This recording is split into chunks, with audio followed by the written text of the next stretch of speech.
안녕하세요. 비아로트 동규환입니다. 오늘은 교통사고 처리에 대해서 조금 설명을 좀 드릴게요. 기본적으로 사고 처리를 한 달에 한 100건에서 150건씩 처리를 해주고 있는데, 일단 사고가 나면은 도로 위에 고객님 편은 일단 아무도 없어요. 레카차도 고객님 편이 아니고요. 보험사 현장 출동 기사도 고객님 편이 아닙니다. 왜냐면은 의뢰를 받고 일을 하는 사람들이에요. 돈을 벌기 위해 일을 하는 사람들이죠. 현장 출동 직원은 본인들과 협력 관계를 갖고 있는 공업사에 일거리를 집어넣기 위해 이제 노력을 할 것이고, 사설 견인차들은 또 사설 견인 업체랑 입고를 하기 위해 할 거예요. 도로에서 사고가 나면은 이제 고객님이 판단을 하셔야죠. 2차 사고가 발생할 수 있는 그런 상황이라고 하면은 사설 견인 업체에다가 부탁을 해서 급한 대로 차를 빼서 안전을 확보하는 게 제일 중요하고요. 사고 당시 사진 찍는 거는 일단 먼저 다 해야 되겠고, 차선의 라인이 보이게끔 차선 사진이랑 사고 부위 사진 좀 멀리서 찍고 좀 가까이서도 찍고, 그리고 반드시 사고 난 부위를 좀 집중적으로 반대쪽도 좀 찍어 두시는 게 좋아요. 나중에 이제 확대 편승 수리를 좀 막을 수 있어요. 이런 걸로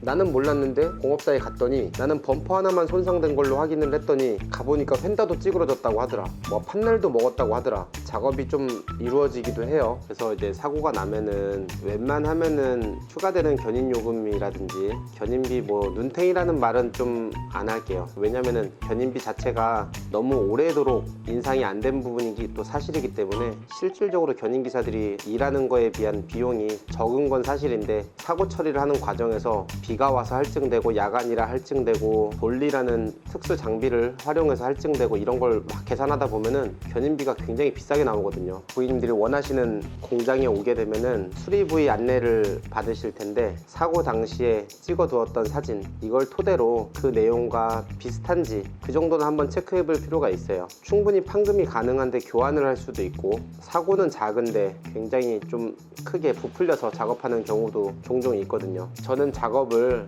매뉴얼대로 해주셨으면 좋겠습니다 라고 이야기하고, 그리고 작업한 사진을 저한테 나중에 다 보내주셨으면 좋겠습니다 라고 얘기하면은 그쪽 공업사에서는 보험회사로 청구하기 위해서 이렇게 다 보내거든요. 사진을 그 사진을 받아보면은 내 차가 정상적인 과정을 통해서 수리가 됐는지 혹은 불필요한 데가 작업이 됐는지를 알 수 있거든요. 우리 정비업계가 수리비가 너무 낮게 측정이 돼 있어 가지고 어쩔 수 없다라는 얘기를 할 정도로 난해한 부분이긴 한데, 그래도 우리가 변해야 되는 거라서 소비자들이 좀 똑똑해지길 바라는 마음에서 누구의 편을 들고 누구를 욕하고 이제 그러는 건 아닙니다.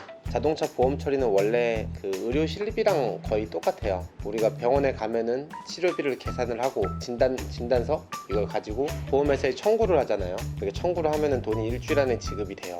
사실은 저희도 마찬가지예요. 차량 수리비가 지급이 되려면은 손해사정이라는 과정을 거쳐야 되는데, 손님들이 사기당하면 안 되니까 우리가 받고 싶은 요금을 100만 원을 손님들한테 안내를 하고, 그 100만 원이 타당한지 아닌지는 손해사정사가 이제 평가를 하는 거예요. 지금 현재까지는 지불보증이라는 제도로 이제 보험사에서 손해사정을 자사보험사에서 하고 있어요. 우리는 개인 간의 거래니까 내 수리비가 타당하지 않다라고 하면은 독립손해사정사에 이 수리비가 타당한지 여부를 결정해라 라고 해서 독립손해사정사가 95만원만 받으세요 라고 하면은 저는 95만원밖에 못 받습니다. 그런 게 원칙이에요. 그리고 손해사정서와 견적서 그리고 세금계산서를 가지고 보험사에 청구를 하면은 일주일 안에 지급이 되는 거예요. 근데 이런 게 많이 번거로우니까 보험사에서 그 일을 다 대신 해주고 있었던 건데, 그게 접수번호로 지불보증이라는 제도로 이렇게 해주고 있었던 거예요. 이제 어떤 게 문제가 되냐면은, PD님 차가 사고가 났어요. 수리비가 500만원이 나왔단 말이에요. 500만원이 나와가지고 결제를 해야 될 거 아니에요. 근데 보험사에서 지불보증을 그동안 해줬으니까 부담을 해야 될 게 없었는데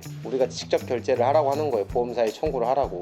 그래서 피디님 카드로 긁잖아요. 그럼 카드 포인트가 생기겠죠. 그 돈이 빠져나가기도 전에 보험사에 청구를 하면 보험사에서 돈을 지급을 해줍니다. 나중에는 조금 더 자세하게 이렇게 사진까지 첨부해서 언젠가는 설명드릴 기회가 있는데, 지금 유튜브에 올라와 있거나 이제 인터넷에 설명되어 있는 보험 처리 방법이 사실은 그냥 너무 일반적인 것들이에요. 보험사에 전화하세요. 접수번호 받으세요. 접수번호 받으셨으면 됐으니까요, 원하는 공업사에 가세요. 피해자만 렌트카 타세요. 이런 거 말고 원칙적으로 바꾸는 과정을 만들어 가려면은 우리 정비업체가 떳떳해야 되는 거예요. 정비업체가 떳떳해야 되는데 이 떳떳해지는 과정이 너무너무 어려워요.